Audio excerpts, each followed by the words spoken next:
I hope today we are going to be okay, all right? No lagging, nothing. Let's get to it. This officially opens our EFF presser.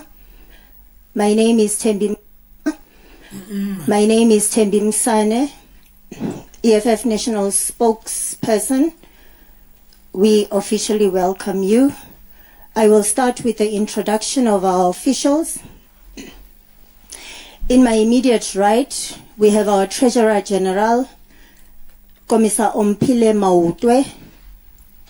On her right, we have our National Spokesperson, Commissar Nontando Noluchungu. Chairperson, my apologies. National Chairperson, Commissar Nontando Noluchungu. On our far right, we have our Deputy Secretary General, Commissar Leanne Mattheys. On her left, we have the Secretary General, Commissar Marshall Dlamini. On National Chair's right, we have our Deputy President, Commissar Godrich Gadi. On his right, we have our Commander-in-Chief and President of the Economic Freedom Fighters, who will then take us through this media briefing. Comrade President. Thank you very much. Greetings to members of the media and the officials of the EFF. The Economic Freedom Fighters will this year mark 12 years since our revolutionary movement was born. The 12th anniversary of the EFF will be held in Khayelitsha in the city of Cape Town.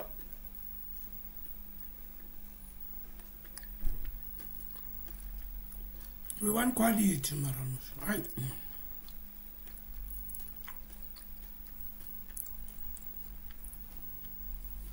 Of the EFF will be held in Khayelitsha in the city of Cape Town, Western Cape.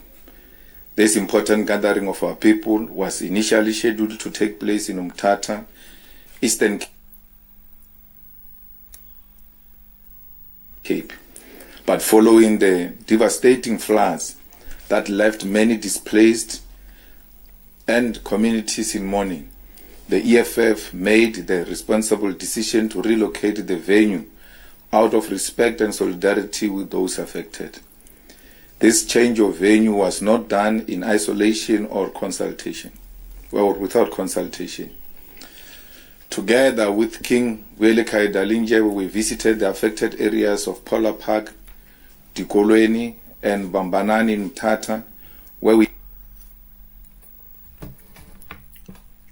engaged directly with the people, explained the reasons behind the relocation, assessed the scale of the disaster firsthand, and contributed towards relief efforts. This is how leadership must respond in times of crisis, not through press conferences or press releases, but by physically being present with the people. The chosen venue of Khayelitsha is significant.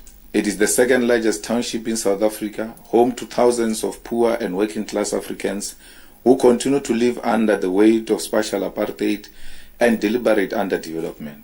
Khayelitsha remains physically and economically separated from the so-called world-class parts of Cape Town.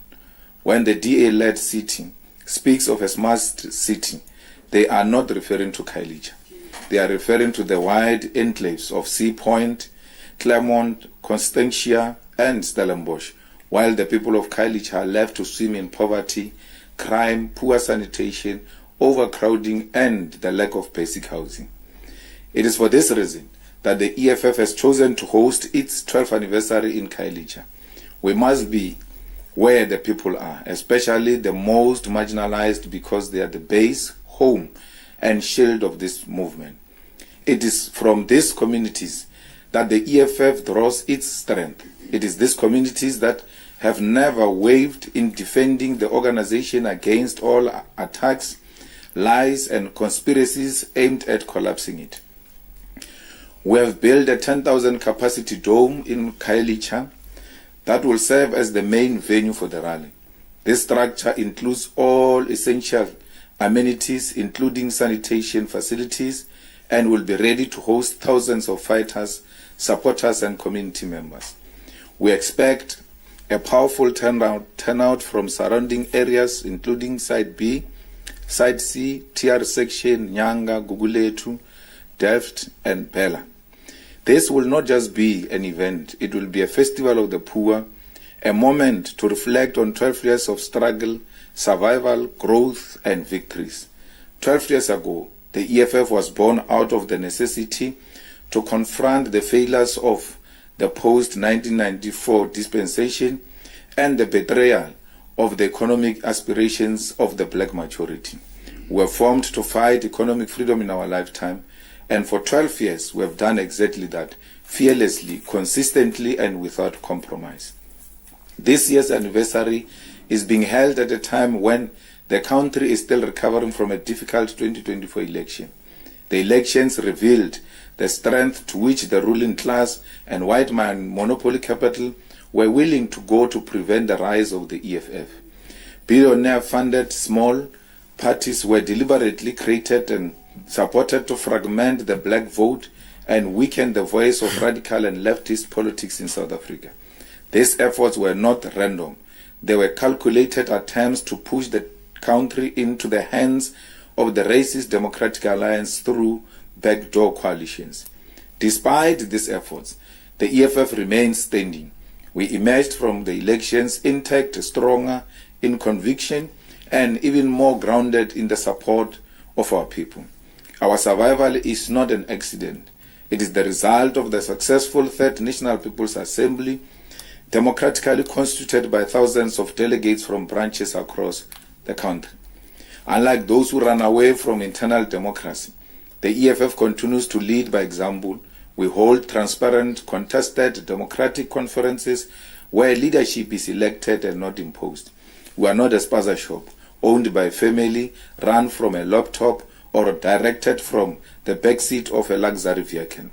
This year has rightly earned its name as the year of picket lines. Across the country, different structures of the EFF have organized and participated in picket lines to raise the voices of the marginalized. We have picketed against police brutality, crime, the exclusion of youth empowerment, or the privatization of water and health services. EFF branches, Youth Command, and Labour Desk have taken the struggle to the streets. These are not symbolic actions, but expression of deep frustration with the status quo and a reaffirmation that the streets remain a key site of struggle. The EFF in Parliament, in legislatures, and in municipalities continue to push far above its weight. Since the beginning of 2025, our contribution has been unmatched. We have challenged the proposed VAT increase, fought against unjustified electricity price hikes, and exposed the irregular awarding of national lottery license. We demanded the formation of an ad hoc parliamentary committee to investigate infiltration of the criminal justice, and we played a central role in setting aside the illegally adopted 2025 fiscal framework, forcing the government to return to Parliament and fix its budget unlawfully passed in April. We have ensured transparency in the appointment of Sector Education and Training Authority (SETA) board's chairpersons, fought against exploitative data prices, and defended the rights of students, workers, and the unemployed. We have shown that when guided by revolutionary spirit, even with limited numbers, it is possible to bring the entire parliament and executive to a standstill if they defy the constitution and the will of the people. At the local government level, our fighters who are members of mayoral committees are doing exceptionally well in Johannesburg, Tshwane, eThekwini, and Nelson Mandela Bay.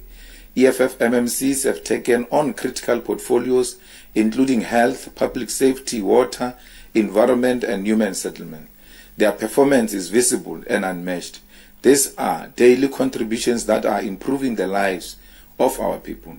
As we mark this milestone, we must remind our people and the media alike that the EFF is not just a protest movement. We are in government. We have provided clarity on key policy issues from land expropriation without compensation, to nationalizing the Reserve Bank, to free decolonized education, to publicly funded healthcare, and the establishment of a state-owned pharmaceutical company. These are not slogans, they are programs of actions which we continue to champion inside and outside state. The EFF has also shown the capacity to build structures, discipline, and internal democracy. Our councillors, members of provincial legislatures, members of parliament, and members of mayoral committees are subjected to regular performance assessments and community-based reporting mechanism. No other party in South Africa is as organizationally grounded and politically coherent as the EFF.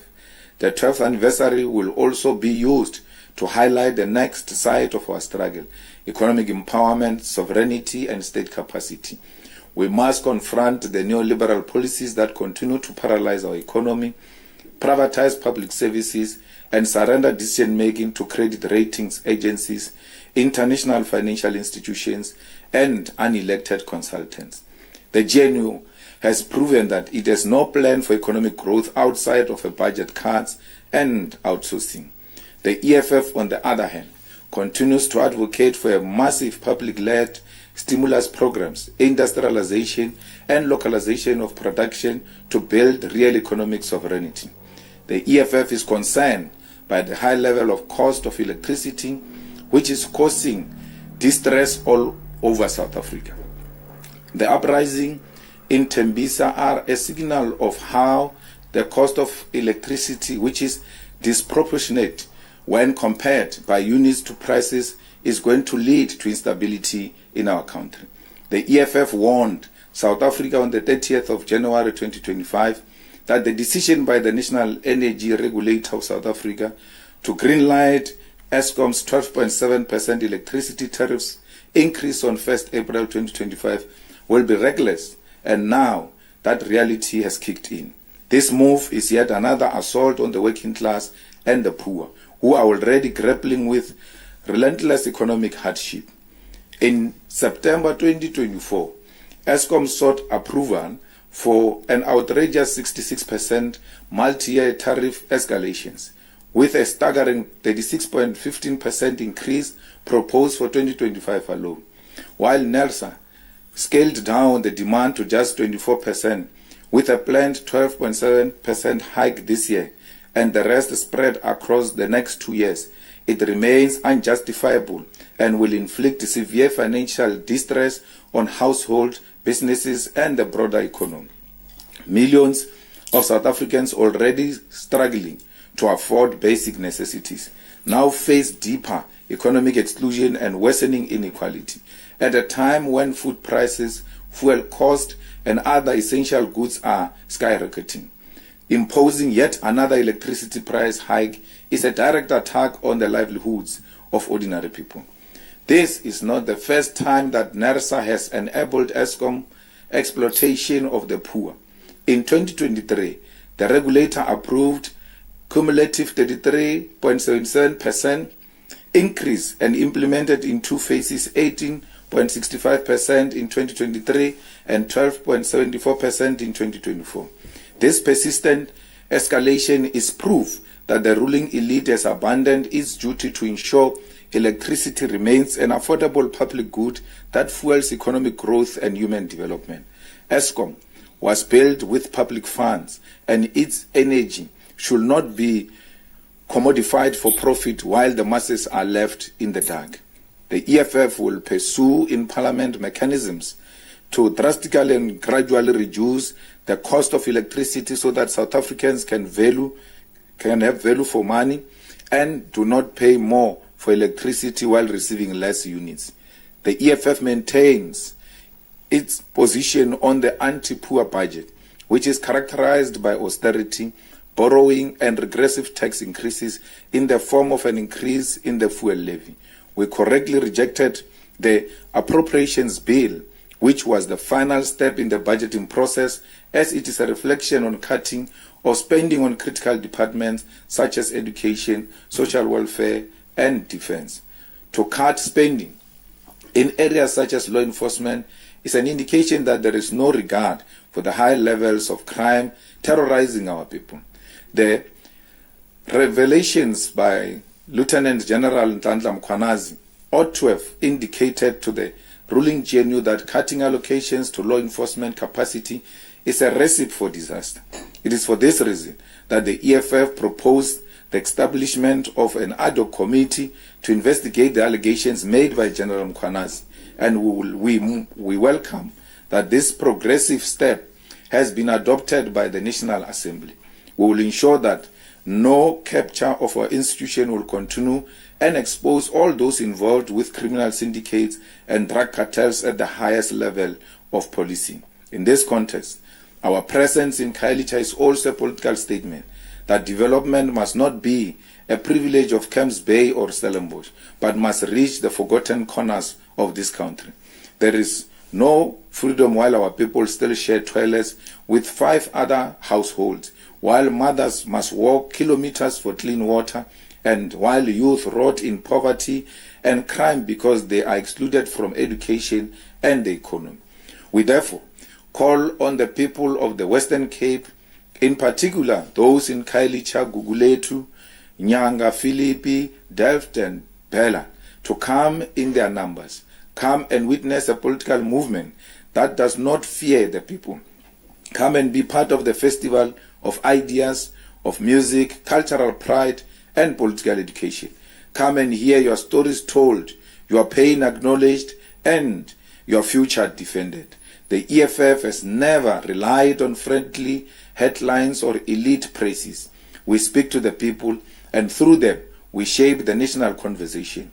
Let this anniversary be a reminder that the most important voices in this country are not found in boardrooms, press clubs, or social media influencers, but in the streets of the townships and the far-flung corners of our land.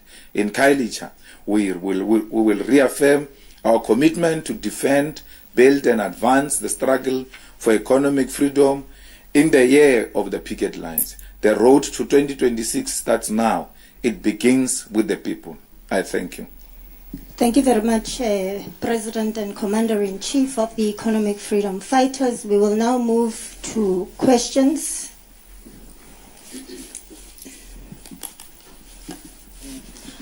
Bazwile, President. Oh, okay. We will take you number 1, CD, number 2, number 3, number 4, in that order, please. Thank you so much. Sidi Madia from Eyewitness News. Just a few questions. I think it was last week when you were in Limpopo, you spoke about the importance of your high-level leadership, high command and the likes, to be present in the by-elections. I think there's been another round of by-elections. Just your assessment on whether or not the seniors in your party have heeded the message. Have they gone out to the wards in other avenues? Are you satisfied with whether or not the message resonates with the party? Secondly, the issue around the policing. One, would you be surprised to hear of a Fanny Masemola arrest, to see it happening? What would be your thoughts? And secondly, I mean, you were part of the ANC at the time when there was skirmishes around policing. I'm thinking back to the time of J.K. Silibi's era.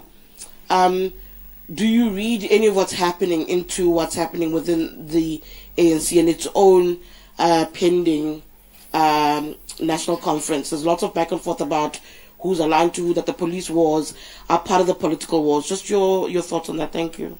Number 2.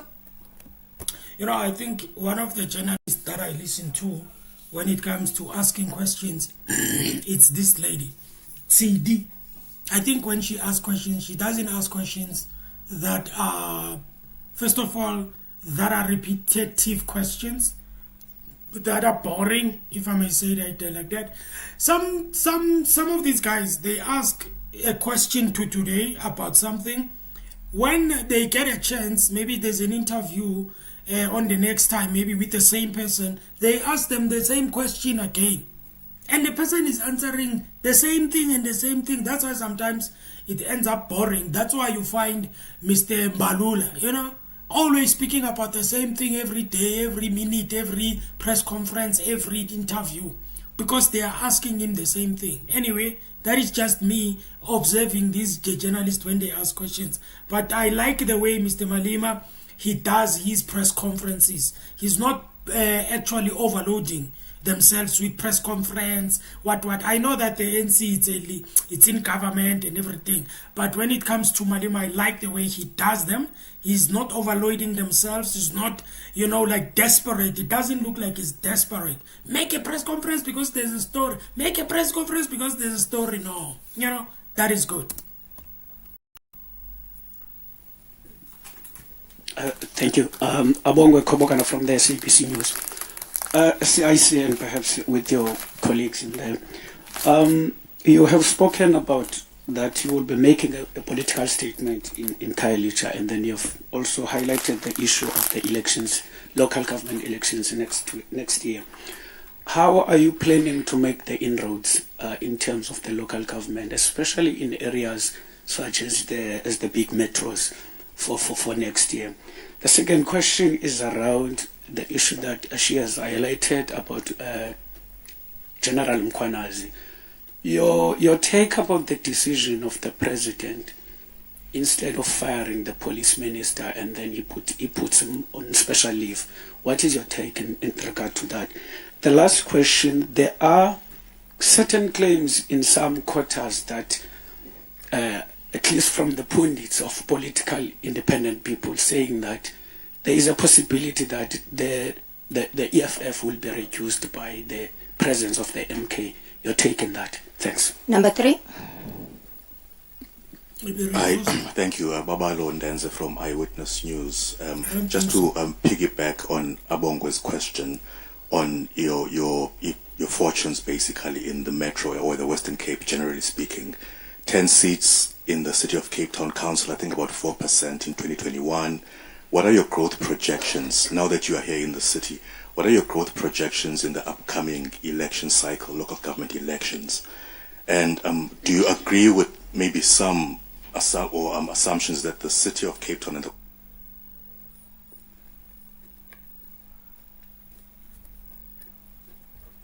Western Cape are a foregone conclusion as far as the elections are concerned? The DA will continue growing here. I know Khayelitsha is an ANC stronghold as well. It's been that for 30 years.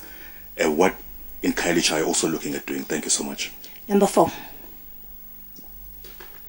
Thank you and good morning. Jason Felix from News 24. I just want to add on to Tsidi's question about the SAPS, and I wanted to ask if the EFF is confident of the parliamentary process which was approved last night, the ad hoc committee, and also do you have confidence in President Ramaphosa? But you were okay. What is wrong? This commission of inquiry into the allegations as leveled by Commissioner Nhlanhla Mkhwanazi. And then one last question on the matter involving the former Higher Education Minister Nobuhle Nkabane. The EFF's Sihle Lonzi played a pivotal role in the committee where the seekers were concerned. Are you happy with the outcome of this matter, and do you think that she should be further investigated by the Parliamentary Ethics Committee? Thank you very much, President. Thank you very much.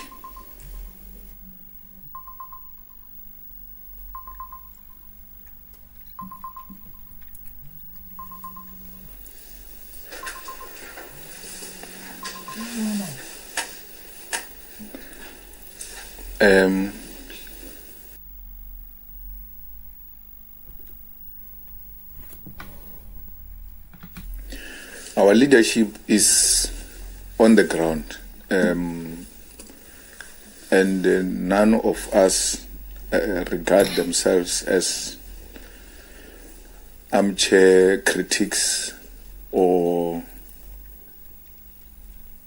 beneficiaries of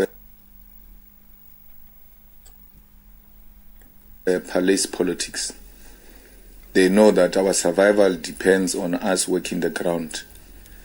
And if you find any commissar of the EFF, they will tell you which sub-region they work in and which branches are allocated to them. So there's no single one of us who's not attached to a sub-region, not region. We don't have regions in the EFF. We have sub-regions. That's how much we have reduced this thing to be more closer to the people and to be closer to the ground forces of the EFF and the membership of the EFF. And the response by the leadership is highly positive. And the debate we are having now is about they hired me a manual car, I've got a problem of the bag, our accommodation. So those are good debates because people are on the ground. They now know what is expected from them. There is a warrant of arrest against Masemola. It's out. I don't know why it's not being picked up. It means someone somewhere is playing politics, and someone they want to undermine once more the independence of our justice system. Masemola is being arrested for what he did with Khumalo in the crime intelligence. Masemola was supposed to be arrested that week when Mkhwanazi had a press conference. So I thought Mkhwanazi's press conference was a preemptive strategy. And perhaps the arrest for Masemola is delayed by that will be seen as if we are fighting back or anything of that sort. So it's a matter we're paying a very close attention to, because we cannot allow any more people to abuse their positions. Once a warrant of arrest is issued, it means there is some sort of evidence of wrongdoing which must be tested at the court.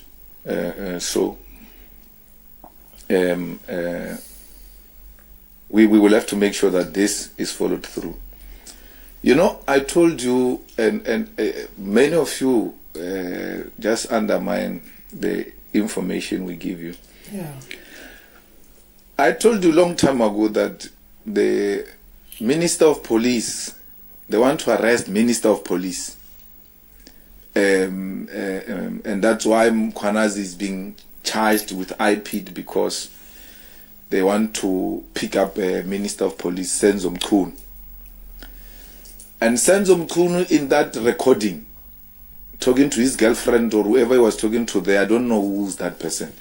There's a recording that is circulated. He says, that Julius is just talking, you know him, he just talks. Someone should have told him something, and then he just talks loosely. And then City Press writes that the plans to arrest the minister flopped or something. But it has always been there. The plan has been there to pick up the minister and arrest him. And they thought I was joking. And that's where he's going up, ultimately, to be arrested. There are factions in the police. You've got minister working with Khumalo and Masemola. No. Not Masemola, the other one who got Sibiya. No, it's Minister Sibiya. Then you've got a National Commissioner working with Khumalo. So there is a power struggle there. Now, we are not interested in those things. We are interested in the truth. As to who belongs to what and what, we don't care. We want the truth to come out. What Mkhwanazi said must be repeated, backed by evidence in the ad hoc committee and in the commission of inquiry. It is now no longer an issue of just talking. Let everyone who has got an issue bring that matter before the committee, and I'm going to sit in that committee of ad hoc committee to investigate these allegations. And if I'm there, there will not be manga business, because I'm not scared of police or soldiers or anyone, including drug cartels or criminals. I'm not in the pocket of any thug in South Africa. That's why I live a free life. And if I'm lucky, maybe they will elect me the chairperson of that committee so that I can sort out this issue once and for all. If they mean business, they must bring it here so I can chair it. And then you will get to the bottom of these issues. So, I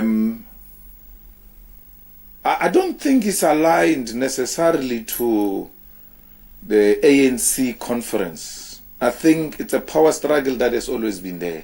Every time there is a new minister in the police, that minister, and those are the mistakes they make.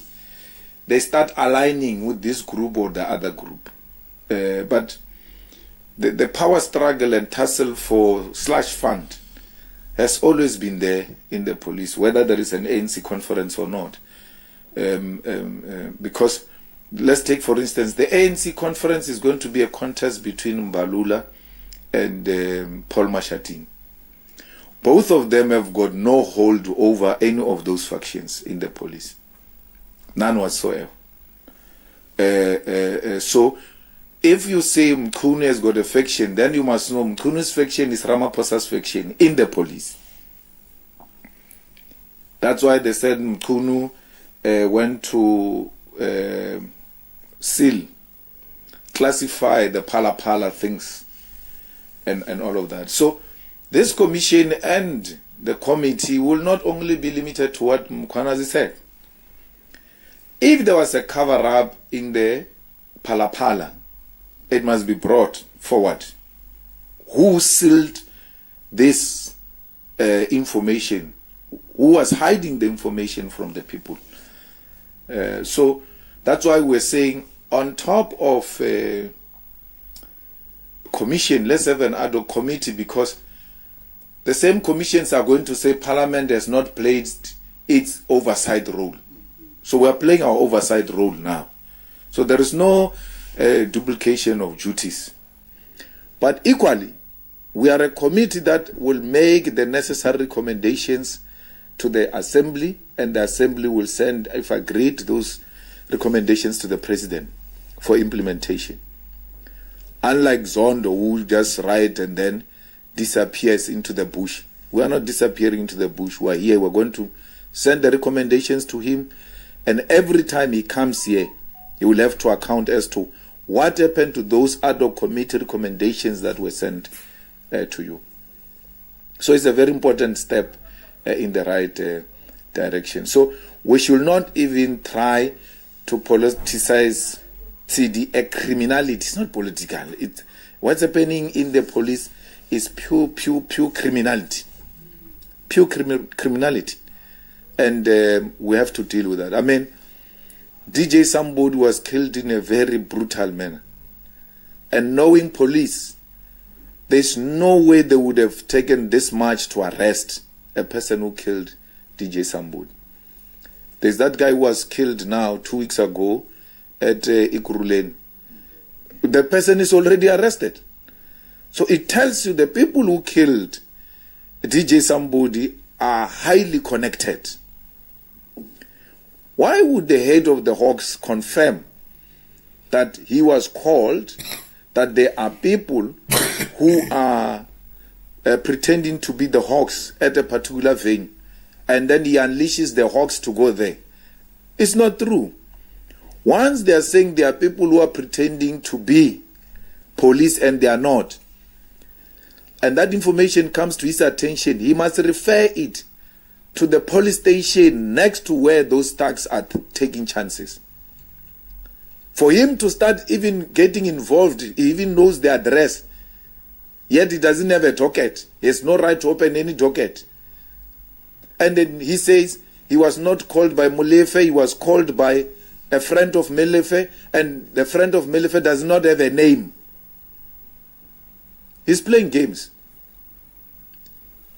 If he doesn't give us the name of who called him, he was called by Molefe.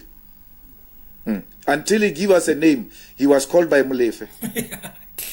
It's like Kenny Gunen saying he was taking a journalist there. To take a journalist is not a secret operation. Who is that journalist? Who's that journalist? Why would you take a journalist to someone who just came out of prison, who's on bail, as an MMC? Now I'm very happy. You know, I dance even at night. Oh, things are looking good, chef. We told you these things are criminals. They are nothing else but Mapantiti. He says he doesn't know that guy. He knows that guy. I know that guy. Not from a personal point of view. He's a well-known businessman. I saw a picture, guys, of Katie Mackenzie, that guy that is talking about, and Mr. Gunene. I saw a picture of them together, and it was on Mr. Malema's page. I think it's Facebook, or it's I think it's Facebook, right? You can go and check it. Go on Facebook, you can check Mr. Malema and all of that, and then you know his name, so you can go there and check it. You'll see a picture. I don't know if I can put it here. I can't, or maybe I can show you on the, I don't know. Yeah, maybe I can try and show you on my iPad here, right? Just for you guys to see that. You see, you may think that when you are okay. Where is that picture now? There there it is. I hope you will see it. You see, that is a picture there, right? Now, I was like, what is going on here? You know, these guys, they get found or they get busted, and then when they get busted, and then they start speaking all these things. I don't know the guy. Yeah, what? I don't know the guy. Yeah, and the story doesn't add up. You know, he makes sense. You know, one of the things about Mr. Malema is that, guys, even if you can believe a story of a person who spoke, maybe defending themselves, Malema will come and tell you and show you the angle that will say to you, I know that you think you understand this thing, but can you look at this angle? You know, it is so, I don't know, but I don't know, guys, okay? I really don't know. I don't know, guys, if you will see this picture, right? I don't know how to show you this picture. Maybe let me do this. Let me just turn it around like this, and then maybe you'll see it, okay? The camera is somewhere here. I hope you see it, okay? So, I don't know, guys. I don't know. There is no, like, it doesn't make any sense, man. It doesn't make any sense. I'm trying to understand it. I'm trying to give him the benefit of the doubt, but I'm asking myself, why would I give him the benefit? And when Mr. Mackenzie was explaining on that live video, I'm like, hey guys, your story, man. Yeah. And you can tell with me, Mr. Mackenzie, that he is very disappointed that this guy has just, did this thing. I don't think he was expecting this. It hit him unexpectedly. Anyway. It's just, hey, my guys, I don't know, man. Until now, we knew him as a businessman. So, but I don't have a relationship with him like that, where I can call Patrice Motsepe or go to Patrice Motsepe's house or have tea at Patrice Motsepe's house, take my wife to Patrice Motsepe's house. Patrice Motsepe's wife knows my wife. I don't know the guy like that, but for Kenny to behave like that in public office and say he doesn't know that guy, that's a lie. It's a pure lie. And that's how thugs, 26, 28 gangs succeed. They lie. They think they can outsmart everyone. So, and they don't care whether you are convinced or not. They tell their story. It's done. But Kenny's story is not coming together. Yeah. The head of Hawks, Libya's story is not coming together. That he was not called by Molefe, he was called by a friend. So you can hear this story. An honest man would have said, I was called by Godrich, who said, there are people who pretend to be police at Marshall's house. And that's how I landed there. Because now, once these things are out, you must know, that guy is not a whistleblower. He put you in trouble. Why not saying it? What is the difference between telling us that the name of a person who called you now with telling us that name in the Commission of Inquiry? What difference does it make? Why do you leave as a trusted senior policeman? Why do you leave the nation hanging? Like the stream, please, like the stream. So we need to get to the bottom of this. Because once we get the name of who called the head of Hawks, then we're going to know, oh, this one is linked to this one. Because we need to get this network properly and dismantle it. And we can't dismantle it if police in the process are playing a dishonest role.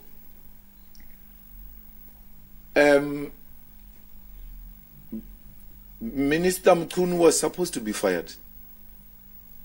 Fired completely.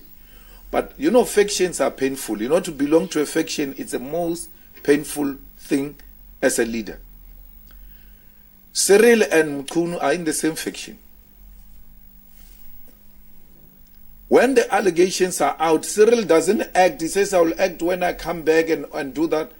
You know why? He's giving Mkhunu an opportunity for Mkhunu to help him by resigning. If Mkhunu loved Cyril, he should have resigned and not put Cyril in that difficult position. But he doesn't care. There's no need. These comrades must tell each other the truth. Remzal, take a back seat. We will work on this thing. Just wait. Help the president. Now the president has to do something that looks like he's doing something when he's doing nothing. He's not doing anything. Mkhunu is a minister on leave.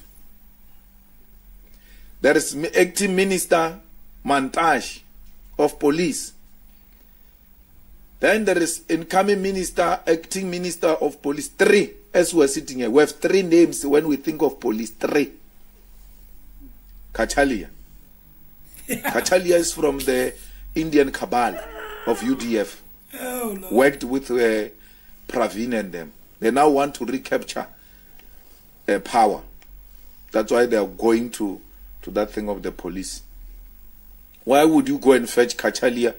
Which track record has demonstrated that Kachalia is the best to deal with crime in South Africa? His first interview just told you we're in trouble. Yeah, he has a point there. I was listening to that interview and I'm like, my guy, what is going... Like, I was so disappointed, guys. I don't want to lie to you. You know, when you are a police... Guys, I don't care, man, who you are. For me, I believe that if you are a police officer, or not police officer, if you are in charge of anything that has to do with policing, whether you are a police, you are a soldier, you are IP, whether you are NPA, whether you are even, I can even say, public protector, you must be like that person who is feared, to be honest with you. Especially for the police. As a minister, when you appear, it has to show that you are, as a commissioner, when you appear, it has to show that you mean business. You know, it has to show, guys. I was listening to Mr. Kachalia and I'm listening to him, they're asking him questions, and then you can see that the way he's asking, the way he's answering the questions, nah. I'm like, this is going to be the same thing. Alright? I wouldn't be surprised if he's been brought in that police thing, maybe, I don't know, maybe to be to guard or to protect or to do whatever, I don't know. Because his answer in that interview was very disappointing. You know? It was very disappointing, man. Anyway. That thing of police is not a lecture room. Things are bad there. It's not a lecture room. So, it's not helping us, Cyril, with anything. It's putting us into a deep crisis. It's not late. It's not late for Senzo to resign and save the country's resources and wait for the commission where he will clear his name. You know, when you resign and you go clean your name, the people themselves who are going to say, but this guy must be returned back to his position because he was an honorable man who said, I've got nothing to hide. I don't need a position to protect whatever allegations they've leveled against me. Let me resign. That step aside of theirs is factional. It's not real, it's factional. Because why? You don't have to be charged for you to step aside. The allegations must be so serious that your own fellow comrades must say, look, give us space to deal with these matters. How do you... those people are the ones who decide who gets charged, who doesn't get charged. They will never be charged, even when there's big allegations against them. And because you are saying technically they are not charged, they must remain in their positions. That is being pretentious. It's a false narrative that you are dealing with corruption. You are not.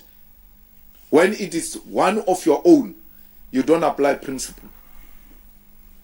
The principle is this guy should have stepped aside by now and help the president if he really loves the president and he works with the president in the same faction. But factionalism does that to you.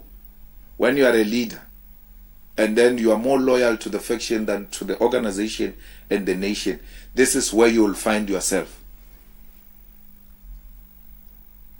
We're making huge inroads. I mean, and it's scientific. In the Western Cape, it's one of the provinces where we increased our numbers in the last elections. In this province. And stats shows you, I mean not stats, research shows you that the EFF is going to have a huge increase in the Western Cape and Eastern Cape. So, we are here to consolidate the ground because this is where we are going to grow this year and going forward. There is no MK that is going to reduce us. No. It will reduce us amongst tribalists, not amongst the progressive South Africans. There's no MK that can reduce us.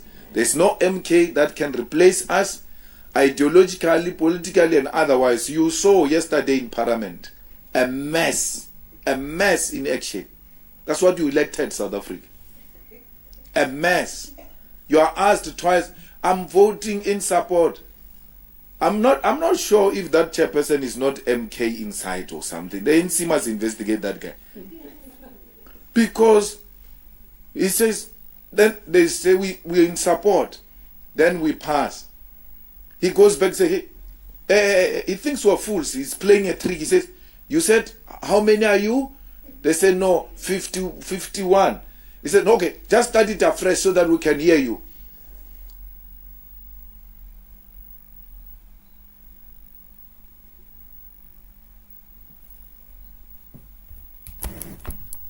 He's giving a chance again to correct herself. She says, we vote in support.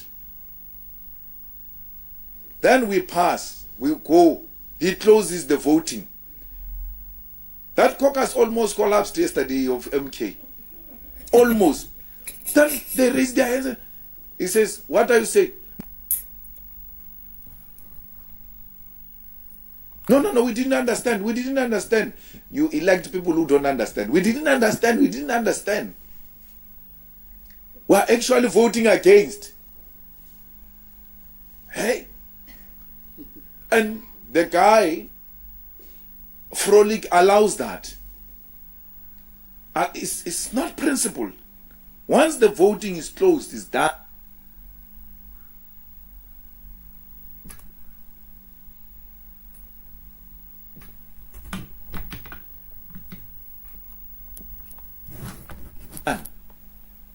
done. He says, those who want to vote against their party line, raise your hands. Those who want to vote for the party line, raise your hand. Against the party line, vote, raise your hand twice. Then the third time he says, voting is closed. Look at that. They still don't correct themselves around that time. And then he gives them a special dispensation to correct. That's unprincipled. He's undermining the decorum and the integrity of that process. So I'm just saying to you, MK will never reduce us in numbers anywhere else, including in thinking.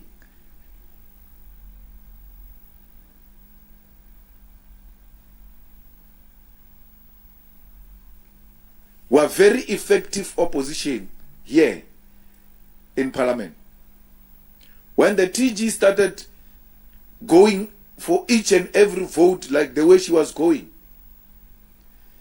she behaved like she's not a leader and threw her twice. It's not because she was making a mistake. She was like, TG said, we are going against, calling for a division. Then Angala. She threw her twice. And then when they said to her, yeah, what are you saying?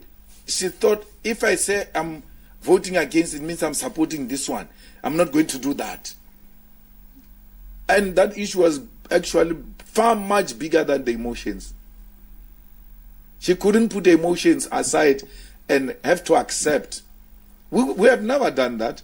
When they object and call for division, we support them. We don't throw our toys and say, no, why do they go before us? No. And the chairperson clarified it there, that we take whoever comes first. So the growth of the EFF is very clear.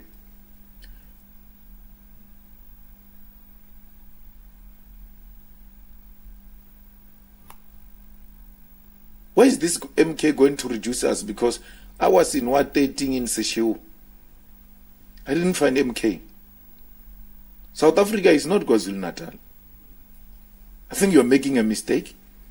South Africa is not KwaZulu-Natal. We exist in South Africa. This is the only province who have never celebrated our anniversary in 12 years. Why? We're always told that the season is not good. It's raining season. That's why we did the dome. It's a raining season and windy and all of that. So our anniversary comes around this season. And we've had to take a bold decision that, comrades, we cannot have a province in the history of our organization which has never hosted a national celebration of the EFF, because we are a national organization. The first anniversary of MK was at Moses Mabhida. It must now go to Mthatha or Guyane. Let's see. We can do it anywhere in South Africa. There's no one who can do it better than us. It's only the two of us. It's ANC and the EFF in the whole of South Africa who can do what we're doing. No one else can do it in the whole country.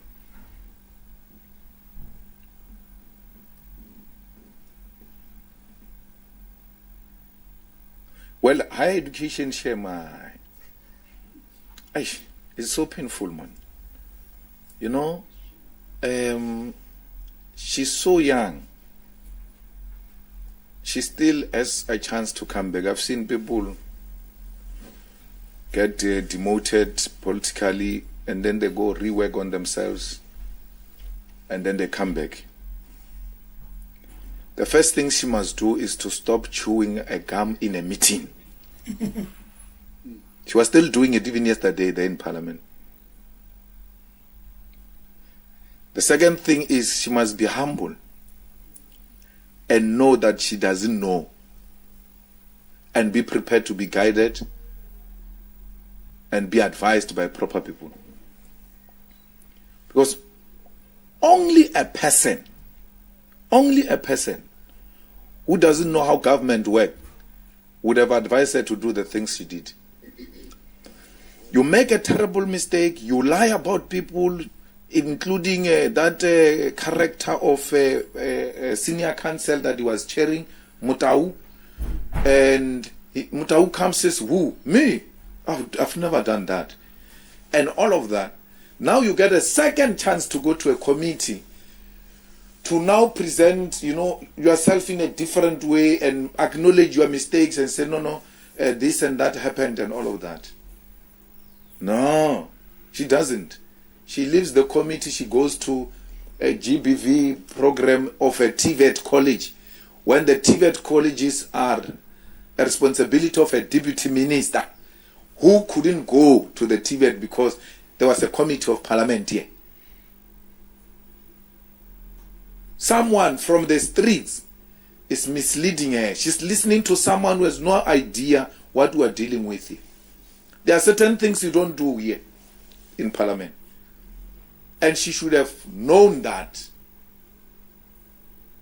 And you respond to your own chairperson, the chairperson from the same party with you, in a manner you are doing. I mean, you should be collegial with the chairperson. You should know that if anything, my protection is going to come from here. You attack a place where your protection must come from. Google it. Google. What's that? That was childish. Extremely girlish. Childish. She was not ready to be a minister. It's not too late. She must go back to the branch and learn and come back this way. She must, Budimaname must never trust that DG. That's a man, there's a big problem there. That DG is the one who misled them. He worked with Blade, that DG. And Blade is still disgruntled and bitter about the removal from higher education. He will do anything and everything to undermine whoever is in that institution. I mean, Blade was asking one of the former Feast Must Fall students that, yeah, this Feast Must Fall, it looks like it was only designed for me. Why is it not happening after I left? He still wants to encourage people to do Feast Must Fall. Against his own government. Because he's not happy that he left higher education. But he must find a way to part ways with that DG and bring in a competent, qualified person who's not blading Zimande's tuch if he wants to succeed in that particular department. That's my take on that matter. Colleagues, DP.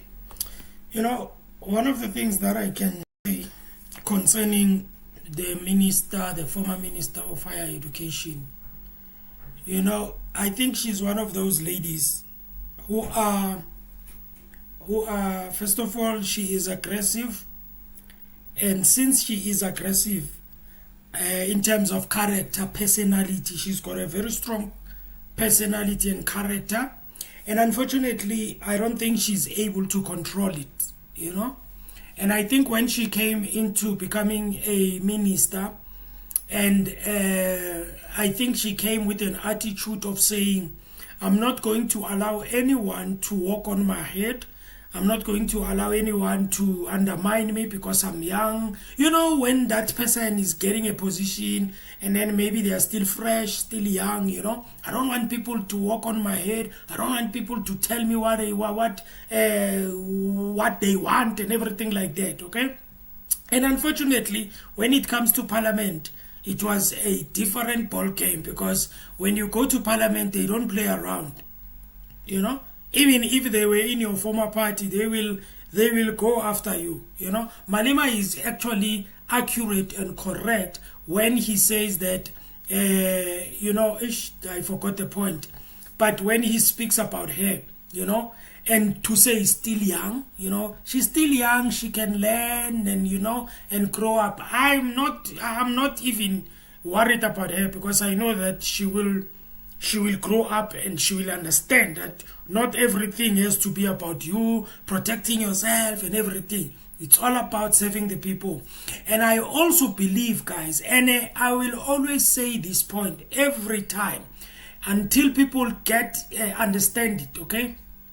I believe that when you become a minister or even a mayor or premier, all right, already in that party that you are in, which is if it's ANC, okay, if it's ANC or any other party, in this case ANC, right? There are people who already know what they want you to do. Already they've got their plans on what they need you to do. And you will find out that even if Mr. Malema says the DG, whatever, it is, chances are, even the DG, maybe they told her to say, listen, you need to do 1, 2, 3, 4, 5. We want you to do 1, 2, 3, 4, 5. And when the DJ told the minister, and the minister was flowing, he flowed with it, and maybe the minister, even if he saw that actually this thing was not, you know, I'm not saying she did, but even if she saw that this thing, it might not be a good thing to do, but because of she's under pressure, because of she has to do it, it's like, I think for me, guys, I believe that they tell you straight and say, if you don't do this thing, you will be removed. If you don't do 1, 2, 3, you will be removed. You know, I believe so. That's what I am thinking, okay? Already when you become a minister, already, there are things that they have told you are going to do, okay? That is just me thinking about her, because it was sad, man, to see her, you know, when they were asking her, you know, how do you feel about you being axed? She was like, yeah, I was expected it. I was disappointed because I wanted to say my side, blah, blah, blah. You can tell that, nah, man, you know. That's why, guys, if you want to be a politician, gotta be prepared, eh? Gotta be prepared. You want to say something? No, say something, because you're going to live here and form a party and say you are never given a chance to speak. Anyone wants to speak. Because a person left here said people were not given a chance to speak. We didn't. I actually like that, eh? I like that, Mr. Malema. I'm happy that you did that. All right? I'm happy that you did that, because that tells us that whatever that we are speculating about you always being the one who is speaking, answering questions, it doesn't come from you yourself, okay? It is clear to me right now that maybe it's because these guys, they don't want to say anything, maybe because you are able to handle it, whatever. But I'm happy that you did it, you know? I was one of those people. I'm gonna come out and say, I was one of those people that was not happy about it, because I would be like, why, you know, why don't you, you know. Now, I'm happy that you are doing it now, and you can tell that these guys, they don't want to speak. I guess you speak well to such an extent that they don't want to say anything. They are like, you know, I'm happy that they did this. It's so amazing. For me, it puts it in the background, it puts it in the dustbin. I will never accuse him, or not accuse, but I will never speculate and say, yeah, Malema is not giving them a chance. Now he tried to give them a chance. And people are like, nah. Okay, so it's a good thing. Never told us they want to speak. So we're supposed to smell it. Okay. No, thank you, President. We'll take the last round of hands. You'll be number 1. Going once, twice, gone. You can come in, ma.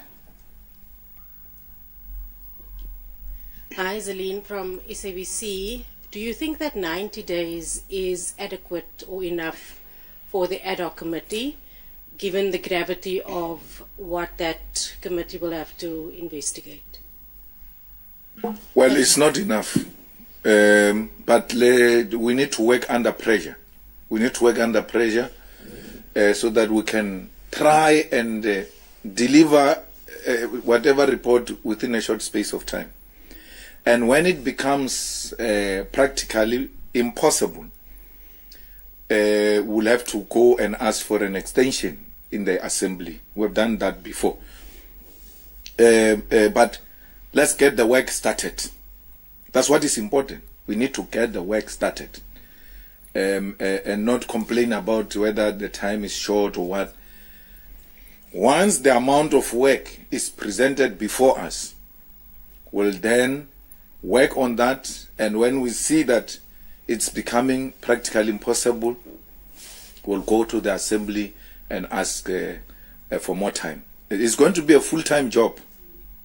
It's going to be a everyday job. And the parties that are sending people there for a change, we must be prepared to work even on weekends.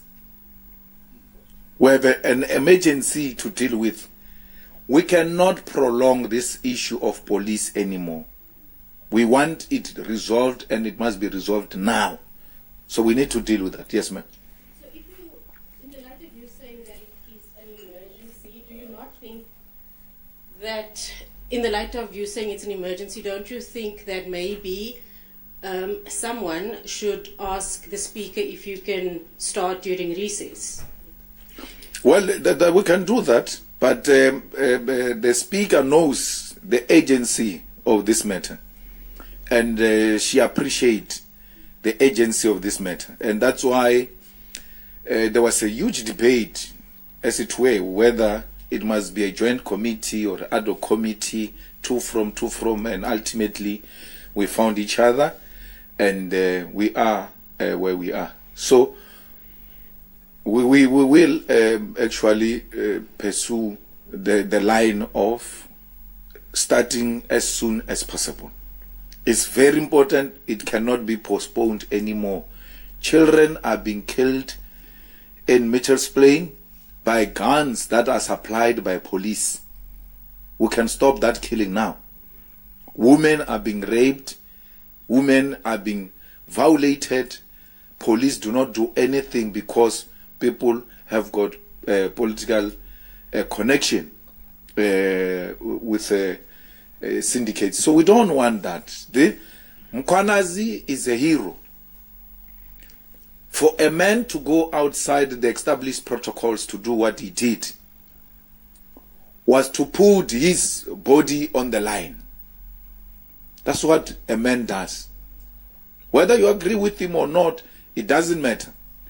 But he played a very, very important role in exposing the rot, and it is our turn now, as a country, not as politicians, to deal with this matter. The country must pay a closer attention. One, that Mkwanazi doesn't get victimized. Mkwanazi's contract is coming to an end in December. If anything, they must advertise that post now. And then he must reapply and get reappointed again, so that he can finish this tax. Thugs, I don't mean those criminals. I mean these ones we sit with here in Parliament. Our problem starts here. Yeah. Mkwanazi must arrest from here. But if we allow this thing to go and Mkwanazi's contract is finished, they're not going to appoint him. Because they all say Mkwanazi, Mkwanazi, praise him, Mkwanazi, Mkwanazi. At the corners, they don't like the man. Yeah. Or you, this one is going to lock us up, all of us here. If they love Mkwanazi and they think he's playing an important role, advertise the position so that Mkwanazi can apply while he's still there, because it's coming to an end. That thing takes 3 months or even more to get appointed into that responsibility. We are at a point where we cannot afford to lose Mkwanazi. We are at a point where we cannot afford to lose Mkwanazi. Somehow, he needs to be retained into the force. And somehow, he needs to be elevated to a national responsibility.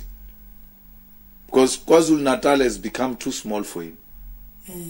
Western Cape needs Mkwanas to come and deal with these crimes that are supported by DA, funded DA by money of drugs and gangsterism. That's why they can't deal with it. You think this thing is going to eat the ANC alone?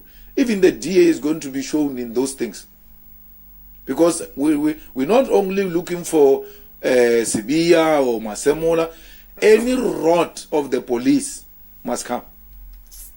Anyone with information must come. And those are the people we must protect. So we are happy that the process has started.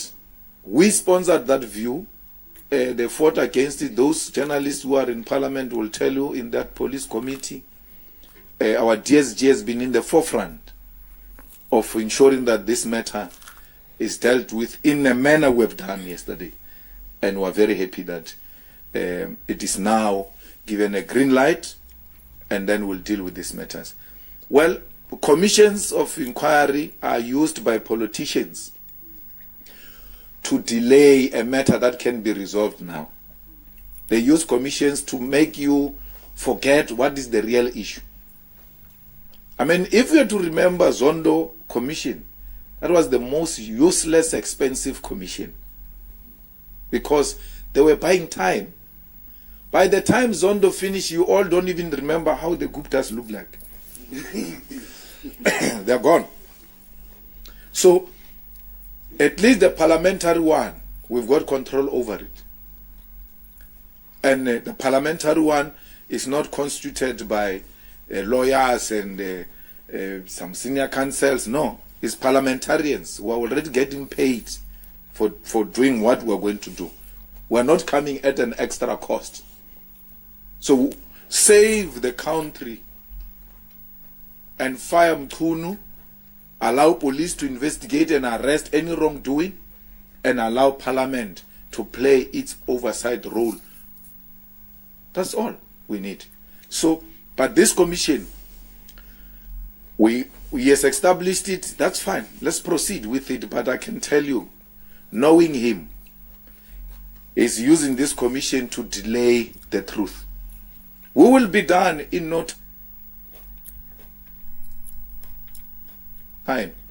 When we submit our report, they are going to say the commission is still busy. You can't make those recommendations. The president can't implement those recommendations. The commission is still busy. That commission will not take less than 2 years. Minimum. And then Mkhwanazi leaves in December. Commission takes 2 years. By the time you say Mkhwanazi, people were, who's that? Who's that? For what is his claim to fame? Because in 6 months' time, they're going to forget about it. But if you keep him in the force, his presence in the force keeps this matter alive. So, we plead and we're making a call that Mkhwanazi must be retained in the force. And we fully support him. Where a criminal shoot at the police must drop those criminals. Yebo. Must not play with them. Yebo. This thing of Kachalia, he doesn't know what we're dealing with there on the ground. He doesn't know what we're dealing with. Aloof, lost touch with the ground. He says, no, police must not. No. Hey, Exactly. we're in trouble. We're in trouble. The criminals have taken over our streets. There is no longer time to negotiate with a thug. Who must, if they shoot at the police must shoot to kill. They must not play with thugs. Criminals here in South Africa must know that time for being a criminal and having political protection has come to an end. You must all surrender. Take all those drugs and go and flush them. Because your protection is exposed. There's no one who's going to protect you. You kill people, you kill prominent artists. You don't get arrested because you're enjoying favor from politicians. That time has come to an end. People like Kat Matala must rot in jail. What kind of a gentleman plans an assassination on a girlfriend? On a girlfriend? I don't even know which Nkabi agreed to that assignment, because the Nkabis don't kill women. Don't kill women. They tell you, hey, we don't kill women.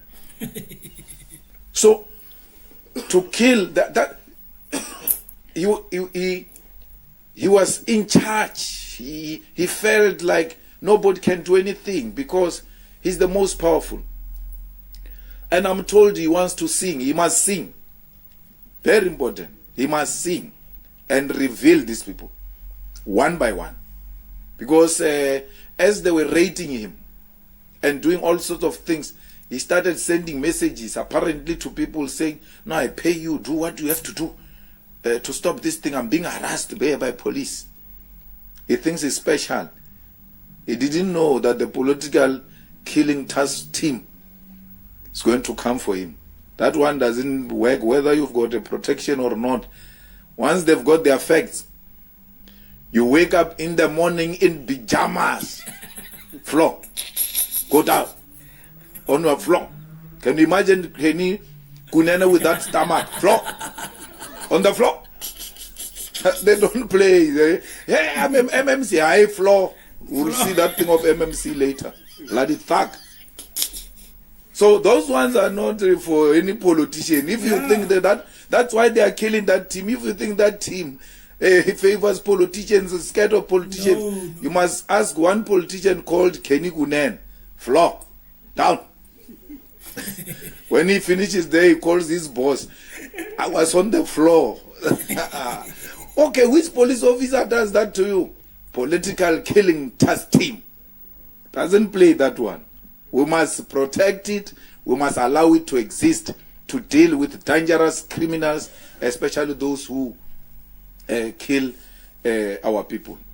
We needed that political task team to deal with those who killed Makata. Yeah. I had someone saying yesterday, the people who kill Makata, they are not allowed to speak. No. The political task team is the one that has made it possible for those people who are arrested for killing Magata to speak. Because those people wanted to speak long time ago. And they took their first statements to prosecutors. That's another area where we've got problems. And those prosecutors said, leave, this thing doesn't make sense, leave this thing. That man has been wanting to talk.